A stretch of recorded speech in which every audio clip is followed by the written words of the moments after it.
Well, hi everybody. I'm going to get us underway. There's a number of people still joining on different platforms, so I don't want to punish those of you that have been incredibly punctual as ever. So I'm going to crack on.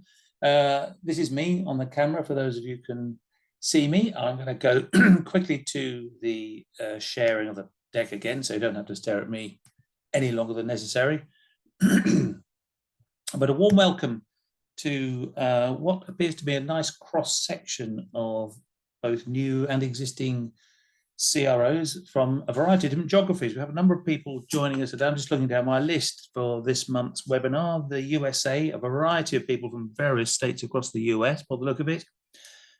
Some colleagues from the UK, Singapore, Bavaria, new one on me for an attendee, I think. Israel, Brazil, and we have a couple of meeting rooms in Scandinavian cities this afternoon, as well as some young enterprise students from their university. So great to see you all, and thanks for joining just as we're running up to the silly season. No doubt you're about to tuck into some mince pies. So I'm going to crack on as soon as possible. As I said, we've got a nice cross section, but also from different industries and different scales of business, with different ages and maturity of those businesses. And I think hopefully we'll take away some nuggets from today that'll affect, regardless of that industry and size of business. One common denominator, I think we would probably all agree, is that everyone's eager to accelerate revenue growth, which is the key focus as ever for me. As well as increasing personal credibility and the quality of your own performance. So I'm going to talk about 6 CRO tactics that pretty much I've witnessed and some ideas around the highly successful CROs, the ones they execute and why they make them, but also how they make them and how they execute them, with some specific and practical examples how to bring them to life. Think of them as kind of New Year's resolutions, things to think about as we enter into the new year. And that could be a new year calendar-wise, obviously, for you. And some people, it's also the financial year. So, but it's that time of year, isn't it, where we sort of sit back as we sip a mulled wine, perhaps, and have a bit of time to reflect. And so I thought it was a nice time to just provoke a bit of thought. I'm not going to pretend that these are necessarily new ideas or new areas for everybody, of course. But the purpose is just to provoke thought, very much from an executive perspective, and for you to pause and think how this may relate to me in my role. Please do use the chat facility here. I know different platforms and different methods here today, but if you do have a burning question, please don't hesitate to ping something up if you're on the Teams link or the Zoom link, or indeed just ping me from another medium, or indeed at the very end, if you have something that's burning, you don't want to ask in public, feel free to do that afterwards, of course. So in terms of the agenda today, I'm going to give you a very brief introduction on me and what I've been doing recently, but then we'll get straight into the meat of it. Firstly, with a little bit of a backdrop as to what type of environment we're all playing in. You may have a couple of other points to add here, of course. And then just want to introduce you to the 6 key tactics that I think are worth having a think about as we get into next year, all with the intention of accelerating revenue growth, getting some momentum, getting some early traction, but also for you to reflect on, am I really doing some of this stuff that maybe I should be doing? And at the end, towards the end, I'm just going to make an offer around some free tools. I make available a number of specific tools and templates that are largely related to today's topics, but there's a number of others that aren't, that you could also get a hold of. All of them used very powerfully by a number of people, but mainly by me, frankly, as a practitioner, and also in my advisory capacity, and along with many other CROs that I've advised over the last number of years. I'm going to move quite quickly today, so I don't want to hold everyone up. I know we're all busy with our diaries, so I'm going to keep us moving fairly fast, so apologies for the fast talking. So just briefly about me, another picture of me, in case you missed the video version a little bit earlier. I guess, in a nutshell, my career started in professional sport, hence the Olympic rings, and that kind of gave me that competing results DNA that's remained with me ever since. And then soon after that, I seem to have worked in a number of large global blue chips, luckily to have been invested in as part of their talent from an educational perspective and an investment sort of into a number of business qualifications, where I studied my MBA and learned all about marketing, sales, leadership, etc. And then sort of latter end of my kind of practitioner career, I led a major chunk of WorldPay, which is a fintech, one of the world's largest payment companies, and saw that through to exit. And after that was poached by the two people who owned it, two private equity companies, Advent and Bain, who asked me if I would become an advisor to them as a commercial excellence operations partner. And I guess, the common denominator really is customers. I've had customers running through me like a stick of rocks since I was really in shorts. And I guess the summary is, I've got that experience from the blue chip, large global corporates, right through to private equity, and of course international sports, all of which has given me like a very much a results-driven DNA. And then lastly, why people ask me why did I create Optilium Limited on my corporate career? And I think summarize it by saying, having spent 7 years since in the last 7 years supporting, advising after doing a lot of it myself, become really clear that the CRO is still a fairly new role, and the support for that CRO role is incredibly sparse, certainly when I've tried to find anything out about it, whether that's formally or informally. And also, as we know, it's got incredibly high expectations, and revenue growth is also damn difficult. And there's a lot of theory on the individual elements of a marketing or sales capacity or sales methodology, those elements of the CRO role, but there doesn't seem to be any sort of umbrella exec level content or support. So I've continually been asked for practical, easy to understand, sort of easy to execute, simple methodology in that CRO role. And as I've formally qualified and created the disciplines of that CRO role in my most recent years, plus accumulated tons of knowledge and experience, what I've done is I've sort of crystallized all of that stuff and democratized it, if that's the right word, for effective and simple execution across companies, large and small. So jargon-free content. And I deliver that in the form of either one-to-one coaching and mentoring, and of course in my advisory capacity, as I do for a number of PE portfolio companies. Anyway, that's enough about me for now. Do reach out to me, though, if you want to learn a bit more about that, or talk to me about some of those services. Just as a little backdrop, I've walked the corridors a lot, as you know. I always like to quote Fred Reichheld, as a Bain fellow, Bain Consulting, that is, as a bit of an authority on customer loyalty. And he argues brilliantly in his book, Winning on Purpose. It's free. If you go on LinkedIn, you'll find it.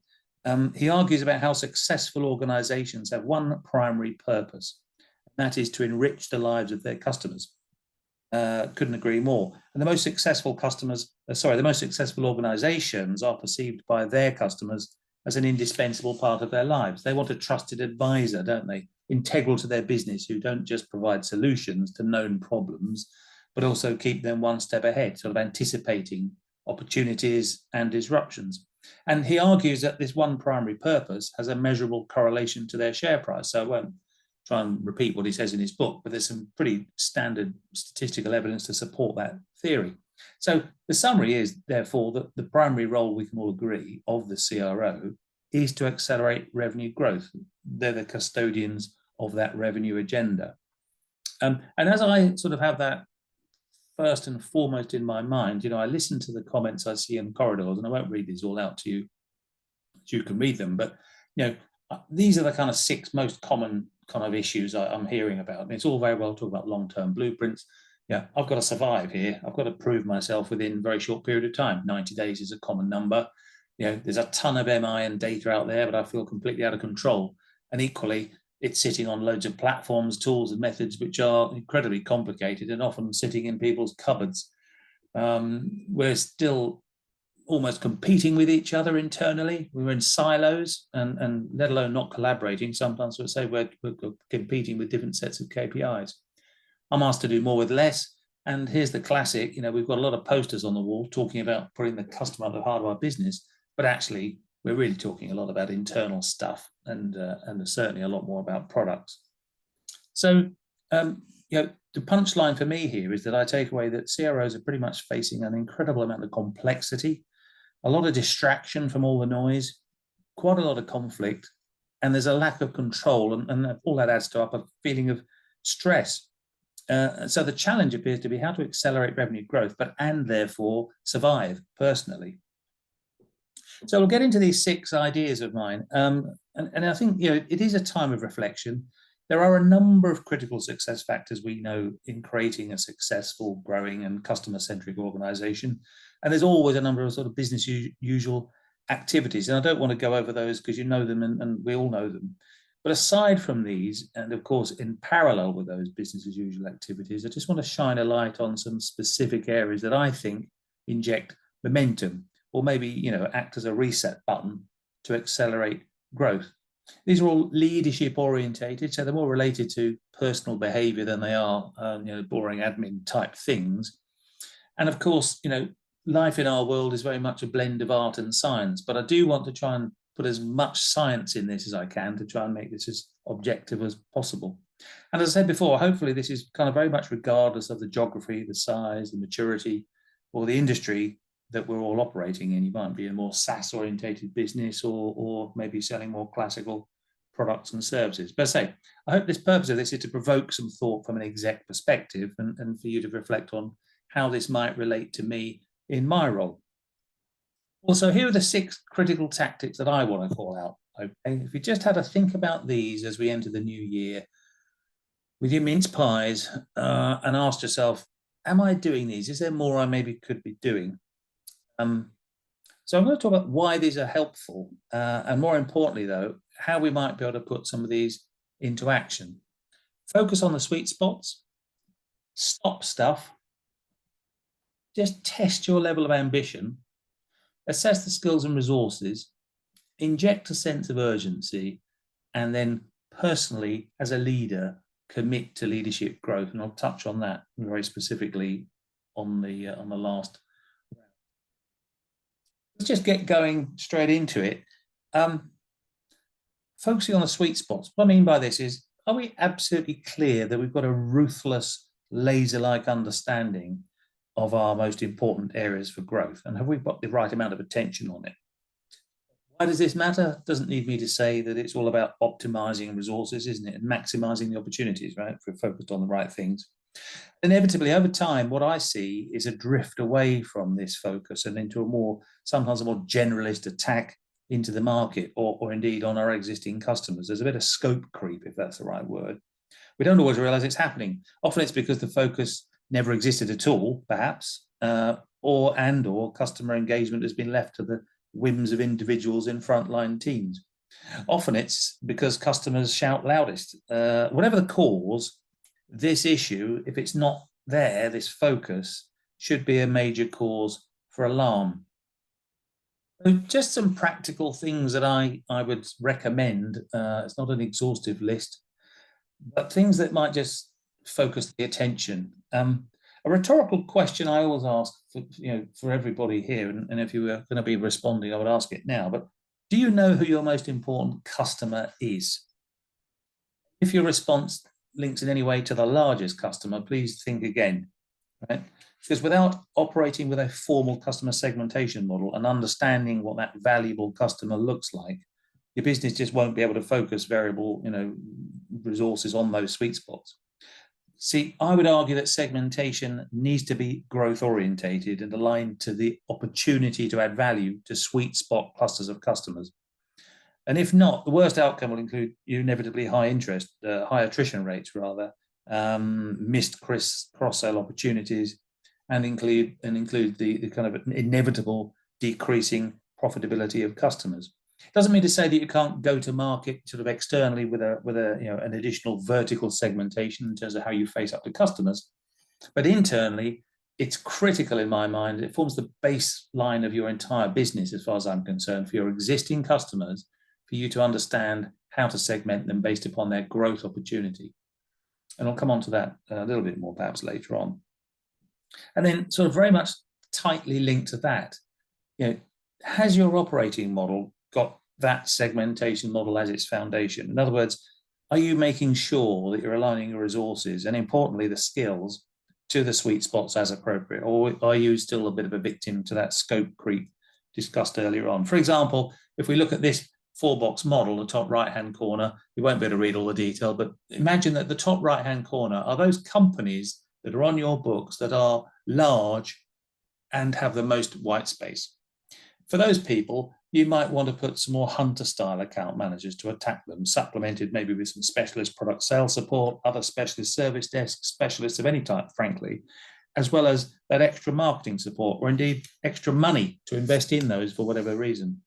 Bottom left-hand corner are maybe those smallest companies that are your customers. They're still obviously very important, but they have really nothing left to sell to because you've pretty much sold them at what little bits and bobs they want. Are you making sure those are being managed optimally, from the desk, digital channel management, managing them effectively, maybe with a ratio of 100 to 1 for an inside sales personality. It could be supplemented by self-service, web support, etc., etc., etc. But you get the gist of it. The point is, have you actually thought about the way you look at your customers through what lens, and then make sure that you're really aligning your teams accordingly? Ask the question, where are my most expensive, most valuable, most skillful resources currently engaged? And to add to that, just in terms of the slightly more field, at a micro and a macro level, do you make the most of the customer ecosystem? All of those runners and riders, those suppliers, partners, competitors, even integrators that are engaged in your customers' world. Are you reaching out to them? Are you leveraging their knowledge? Are you leveraging them as a channel by implementing maybe a centralized partner management personality or team? More people into the call as I'm talking to you, not a multitasker. If not, why not? There's a great opportunity to maximize the opportunity from that ecosystem, of course, but that needs to be formalized and brought to life with some specific actions, not just left on a theory sheet.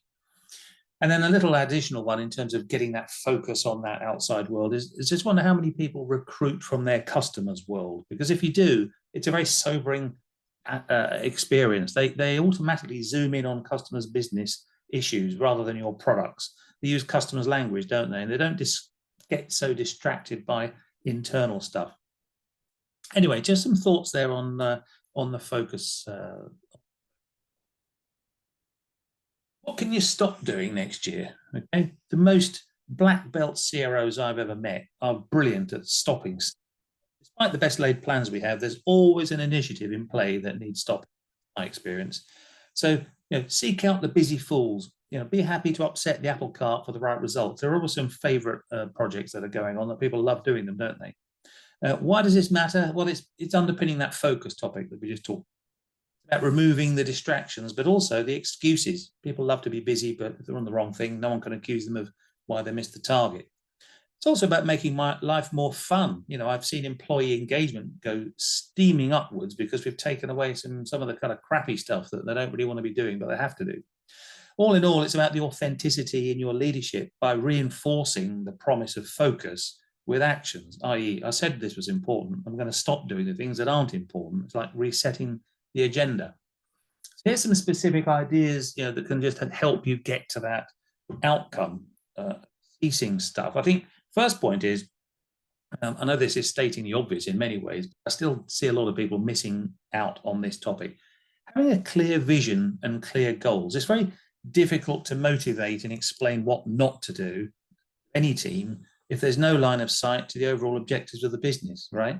And that story needs to be based on a vision that the company can rally around. It's got to be inspirational, simple, clear, and supported by a credible business plan.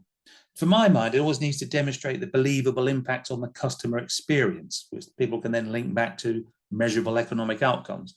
In other words, if we believe in this way, we create value for our customers and value for us. That's kind of what people need to be thinking in their own minds. And of course, that story needs to be reinforced, doesn't it, on a regular basis via a drumbeat of maybe monthly communications, webinars, roadshows, whatever it is you like to do. But I always think crucial to that communication is a set of real life case studies demonstrating how the vision is coming to life, maybe by showcasing how we've helped a customer achieve their goals and increase their loyalty through the services we've provided. But anyway, that's into the detail, and there's a lot more we can talk about. But before we can stop doing stuff, we've got to be clear about what we are doing. And then one of my favorite ever activities, albeit admittedly one of the most boring looking, and this is what this little clipping on the screen relates to, is Project Oxygen, as I always call it. Give the team the air to breathe, the air to play in what they do. Businesses are a chamber of great ideas, aren't they? That often become projects with multiple arms and legs. And often these projects have got loose, if any, goals and lack project management, don't they? And the point is they dilute critical resources and they remove the focus, as we've been discussing.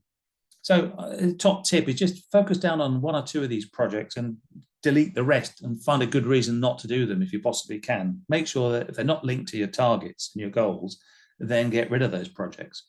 But then probably in a deeper way, a great opportunity you have to reduce stuff is just make sure there's a vehicle for moving tasks into the right bucket or stopping them. And this is what this little sheet is intended to do. It's an opportunity, a vehicle for removing excuses why people aren't selling. So the process here is to just get people in your teams to complete this type of sheet, which is what could we stop doing? What would the solution be for stopping doing it? Or what's the opportunity to reduce friction in my role? And what might the proposed solution be? The fact is that if everybody comes up with this long list of ideas and you actually start to take action on them, they feel re-energized, they feel you've taken action, and it's taken away some of the barriers for them winning in their day job. There's a number of stats that I've talked about on my newsletters. 28% of sales time, that's as much time as people are actually spending selling versus doing other rubbish, frankly. And then just a little nod to the fact that, it's amazing that the number of KPIs I still see being measured that have no relation to the goals and the targets. So check the KPIs that you have in your dashboards. Are they actually aligned to the things that you said were important? Are they linked to goals or initiatives and activities? If not, stop them. All that's the reinforcing mechanism as a leader. You may be unwittingly reinforcing all the wrong behaviors. So it's an easy mistake to make. Rattling on. This is critical for me, and it's sort of thing that really does sort of happen in your mind when you're at rest rather than at play. How ambitious are you? Okay. For me, the lazy CRO awaits his or her targets from finance, cascades them down, perhaps adding a small stretch for cover, and gives them out. Like truly ambitious and strategic CROs calculate the full potential of growth, right, on an outside-in basis. They see the opportunity from their customers' universe and apply some basic conversion assumptions. Essentially, they ask, what would it take to blow the doors off, right? They don't just sort of act with ambition, they also instill it in everybody else around them, okay? So they always ask questions to the team like, what else could we do? What would it take to double the size of the pipeline or double the size of that deal? It's not a gung-ho bravado that I'm talking about. It does need to be credible, but it's just thinking bigger than the kind of standard, this is what I do, I have an arm wrestle with finance, they give me the numbers, and off I go, and I'll try and have an argument with them. But I do think there's a particular exercise I go through with a number of CROs, which is, look, what is the art of the possible for my world? It's not to say we're going to do it. I want to be starting from that perspective rather than bottom up. What's the size of our universe? All of this gets control of the audience as well as demonstrating ambition, this type of. So it's about measuring the art of the possible, being sensible about what it could be, and then saying, well, actually, if I treble the size of the team, I could quadruple the size of our business. It may not be practical, but it's just having that kind of mindset and working backwards. I think the other little tips on this topic are just think beyond your traditional boundaries for a moment. What are the potential adjacencies to the business? Are there any inorganic opportunities you might think about to kind of take a step change opportunity to the business? And also consider the ecosystem, as we discussed earlier, to expand the sphere of influence and maybe leverage scale from the networks that are out there. Or perhaps thinking big through maybe outsourcing versus selling your normal stuff. Again, it's only going to be applicable to certain industries. But those are the type of things that I would just provoke you to think about, again, over your Christmas cake on Christmas Day. And then a critical area, as we all know, given the year ahead, do I have the optimal squad on the pitch? And are they in the right formation? already touched on the operating model a little bit earlier, but this squad I've got, was it okay for last year, but maybe a bit compromised for next year, given the plans I have ahead? I often see scope creep and a bit of an imbalance in relation to teams and resources. Maybe the way certain people gravitate to customers or groups of customers due to their historic demands or previous opportunities is quite normal, and we shouldn't beat ourselves up about it. And sometimes actually it's customers who just shouted loudest get disproportionate amount of attention. So we need to continually sanity check the alignment of our precious and expensive resources. Are they aligned to our segmentation model, as we discussed earlier, the sweet spots? And equally, how fit for purpose are they? Have we got complacent? If we look at our aspirations, is this team going to get me there? Okay. So some simple ways to think about that I use and I coach people on is, a simple skill will matrix, just quick and easy way, helicopter view, if you like, of a team, a big team, small team, however big it is. Because if the skills are a bit lacking suddenly because you've shifted or diversified, then you need to do something about it. And you can remedy those skills gaps quite easily. If it's the will that's low, then you've got maybe some different questions to ask yourselves and wonder if you can ever motivate them.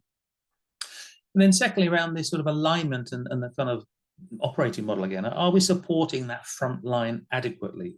Back to my 28% of time, are we really setting up the organization as it relates to the support and the kind of channels around them, whether it's marketing or sales support or admin, service, customer success? Are they all positioned in a way that actually gives us a chance to succeed? Is the balance right? And then have we checked the return on investment actually in the same vein? Here's a sort of ready reckoner that I use with my businesses. Just nice sobering thought to think, my goodness, I didn't realize we had 7 people all focused on this one area. And if I add up the numbers and see the return, it just doesn't make any sense. So, just doing an objective exercise on that kind of thing is incredibly enlightening. And actually having got an objective view gives you the evidence to make changes.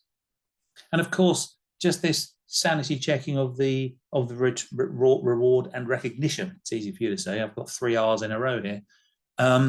Is it right? Is it consistent? Is it consistent with the goals and the sweet spots that I've already talked about? Or am I actually rewarding some of the wrong behaviors on the wrong areas? Question mark. Really important then, injecting urgency. I'm consciously doing this. I'll tell you what it isn't, activity. Right? Some people mistake urgency for running about quickly, busy fools, as we said. Going from meeting to meeting, endless PowerPoints, long list of things to do, speaking fast, etc. You recognize the people. I'd say that the winning CROs have an inner determination to act and win now, right? They're highly alert to and positive about the opportunities that exist around them. They kind of, what I always call it, they create a sense of controlled panic. I mean, the opposite of urgency is complacency. And we all recognize those people, don't we? They're paying insufficient attention to both the facts, if you like, the opportunities. They're continuing with the status quo while the world around them is spinning fast. It's a highly dangerous disease, contagion. And there's something else that I love called false urgency. And I'm going to just reference this book by John Cotter. John Cotter, you might know, is one of the world's leading authorities on transformation. And I wouldn't prefer books, but I have read this one. He talks about false urgency. It's brilliant. It sort of relates to the activity we just discussed a minute ago, but it can be more dangerous than complacency because it's highly distracting and actually more professional, actually. Drains team energy as they waste time sprinting from initiative to initiative or meeting to meeting without generating any value at all. True urgency is communicated through proactive behavior, right? It's backed up by credible plans and some of the stuff we've already talked about, reinforcing mechanisms, KPIs, etc., etc. But just some practical things to prompt your mind here, right? Deal with the no-nos. And John Cotter gave him the title, not me. No-nos are highly skilled urgency killers, right? They're not skeptics. They're worse than that. There are 10 reasons why change isn't needed with these guys. Issues don't exist. Why you need more data before acting, blah, blah, blah. He comes up with a few tips, and I'll steal a couple of them. First of all, there's 3 things I think you can do with these sort of people. One is distract them, i.e. keeps them away from mischief, maybe with some special assignment, perhaps. Secondly, you can expose their behavior in ways that maybe sort of natural social forces reduce it or stop it. My experience doesn't work very often. Or thirdly, get rid of them. Number 3 works better, by the way. But anyway, I'll leave you to have a think about that. Point is, identify them and see what you want to do with them. But other things around creating urgency, here's some ideas that I've sort of used a lot, just creating the environment. That's the big one here, launching quick start campaigns or whatever name you want to give it. Project Turbo, I've used that one in the past, backed up by a war room or a win room, and with that drumbeat of operational governance, it all creates a sense of, speed and urgency. Okay. But of course, it's not just about speed, it's about quality, isn't it? It's about doing it well. And I think that's where things like deal clinics can help, looking at a deal, how can we speed this up? What could we do better? But also, what could we stop doing? Back to our point earlier on. Are we having too many meetings? Are we having too many frequencies? The agenda too long? 80% is often good enough, by the way. I made that mistake in my youth quite a lot, thinking I was a bit of a perfectionist. I thought that was a good thing. 80% is often good enough to get things moving. Don't wait for perfection. And of course, AI and automation, how much, and I don't really want to open up a Pandora's box here because there's a lot been written, and I've written a few things on this in other missives, but have you thought about ways that even simple, leverage of automation and data digitization could just remove friction through some of your processes or create some greater effectiveness or efficiency? So this is not about running around like the proverbial Tasmanian devil. It's a controlled pace, but it's being smart about creating that sense of urgency. And then I guess my last point here is just committing to being a better leader as it relates to accelerating revenue growth. I've constructed this simple, if I say constructed it, I've stolen it slightly, to be honest, from McKinsey. They have a 4-box transformation model, influence model of leading change, I believe it's called. I've just repurposed it because I've used this myself in anger, and I've seen other people using it brilliantly. In fact, I've workshopped this with numerous leadership teams, CEOs, CROs alike. I think if you did these 4 things brilliantly and practically, you would be exceptional as a CRO. Okay, it's all about committing to some simple and easy to execute actions in these 4 boxes. As I say, I've used it and love it. It warrants a much longer conversation, clearly, than we're going to have today. And I coach CROs over time with this. But in summary, these are the 4 building blocks to becoming a black belt growth sort of CRO. Firstly, I touched on this already, create the compelling story, the vision. We've mentioned the vision earlier. This is about the why am I doing this in the team? Okay. Am I motivated? People naturally seek congruence between their beliefs and their actions. Belief in the why will inspire them to behave in the support of change. So in that vision, as I said earlier, it's got to be known, repeatable at each level, got to be slightly eye-catching, got to be associated with the specific goals and milestones, etc. But that's what we're talking about there. Role modeling, look, we know people mimic individuals and groups who surround them consciously and so it's critical for us as leaders to be acting and communicating in ways that are aligned with the desired change, right? I think on this topic that conversations are probably the smallest, biggest thing in making customer-centric transformation happen in organizations. I think they're overlooked as a transformation superpower, right? I think conversations are the trigger point for behavioral change. They create that sense of urgency. In basic terms, if you want transformation, you must change the conversation, right? So I think that means in practical terms, we should get more intentional about the way we use those conversations. Think of them as a catalytic conversation. So don't be lazy when you're by the coffee machine and just ask somebody how the family went at the weekend. When you walk in corridors, consistently ask what challenges customers are facing. What are they doing about them? What's preventing them as an individual from winning faster? But be specific about the conversation you're having, and that reinforces by that role modeling the changes you're trying to make. Skills goes without saying. We haven't got the skills in the organization, then we need to get hold of them. Sometimes it's from outside, sometimes it's from inside. You can teach an old dog new tricks. Don't let anybody say you can't, but you need to sanity check that feel they've got the ability to actually execute what you're asking them to do. Of course, reinforcing mechanisms, we all know that what gets measured gets done. Associations and consequences shape behavior. And incentive systems sometimes reward the old way of doing things inadvertently. So we need to check we're actually reinforcing those things in the right way. And of course, we we do unambiguously need to make sure they are aligned to the vision, as we said earlier on. Reward mission is aligned in the right way, and we stop doing things that aren't. But whistle-stop tour of this model in about 1.5 minutes, admittedly, but hopefully you can get the sense of this is a practical thing. This is not another thing to do as a CRO. This is how I do it. And when I when I workshop this kind of topic with management teams, we sit in a room with a flip chart and we put in each of these boxes the things we're going to commit to do to make this happen. So what is the compelling story? Who's writing it? What things am I going to do as a role model? Maybe I'll go and see more customers. Maybe I'll just specifically ask 3 people every week. I'll use CRM more, right? Reinforcing mechanisms, etc.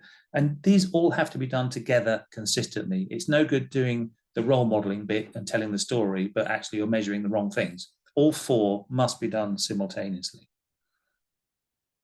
So, I told you I'd speak fast and get through this quickly. To this point, and before I get on to talk about some tools, those are the 6 tactics I wanted to call out. I don't want to insult your intelligence by suggesting that all of these or some of these aren't already on your radar, but I do want to provoke you into taking some action to bring these things to life. You commit to these 6 basic ideas, as I said, you would become an exceptional leader in my experience. So I would challenge you to make your own New Year's resolutions, and maybe there's other things that, of course, will come into your own mind. But regardless of your financial year, whether it's this calendar year or not, I give you some ideas as to how to make this resolution turn into real life day-to-day behaviors. So in other words, executing as promised. Just before I want to talk about some free tools for you, I just want to signpost my own mentoring opportunity for you.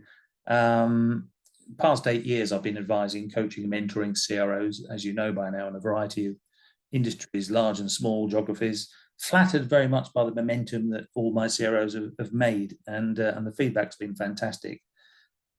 My customers has remained alive and in touch with me over the last 8 years. I've recently rebalanced the amount of overseas travel I'm doing, to be frank, and balanced my advisory work, and have opened up a few additional blocks of time schedules for mentoring. Basically, the key benefits that come back to me are, they feel quite isolated in terms of advice. They want some knowledge, experience from that CRO role, want some accelerated personal development. And importantly, if not the most important, they want that trusted advice, in a safe environment. So that's, in a nutshell, what I provide. I do follow a simple CRO framework that I invented for the private equity portfolio businesses. There's a couple of little pictures there you can see, but won't be able to read properly. So that affords some kind of structure to what we do, but a lot of my time is incredibly flexible and also caters for topical challenges, issues, personal problems, random challenges, you name it. The kind of punchline to this is, if it's at all interesting to you and you want to just find out a bit more, just reach out to me and we can set up what I call a little chemistry call, give you a bit more information, see if you like it. I don't bite. If you hate it, that's fine. So feel free to reach out to me straight afterwards or any time over the Christmas period, and we can have a chat. Free tools. As I've mentioned, I've created these formal frameworks, and there's lots of them. I very much focus on the practitioner. It's almost, I don't want to call it the bluffer's guide, but it feels a bit like that. And I say that because I've used them all myself in real life. These have been incredibly helpful in action, in real life, helping portfolio CROs all over the place. So if you like, the CRO best practice framework, and it's all motivated by the topic of accelerating revenue growth. So I've got this sort of catalogue of simple practical templates and tools I've broken them into the 4 cornerstones. I won't bore you with the framework now. I've illustrated a few of them today. If you'd like one of my tools in any of the areas, just reach out to me. If you need reminding of the selection, you can see some examples on my website, the Optilium website, under the Revenue Accelerator page. I'll show you a picture of it in a second. And if you're still not sure, just reach out to me and I can tell you if I have something that might help you with a particular problem. I can almost guarantee that I will have something for you. This is what the website page looks like. You'll see it's not a big website. You'll be able to navigate it very, very fast. In this Revenue Accelerator area, you will see some pictures and ideas of the toolkits that I have. Feel free, I'll happily send you one over free of charge to play with and give you a bit of an explanation if you want. Equally on the website, there are a lot of blogs. I write a newsletter every week. Some of you maybe, I know some of you are already 100 subscribers to that. So I just write a bit of a provocation every week that people seem to find interesting. So feel free to subscribe to that on LinkedIn, or indeed share the content if you find it useful. As I say, please reach out to me. Do hope that you found that session useful and that's provoked a few thoughts for 2025 in your business. Thanks for joining. I hope we meet again. And in the meantime, enjoy a very well-earned Christmas break and have a great 2025.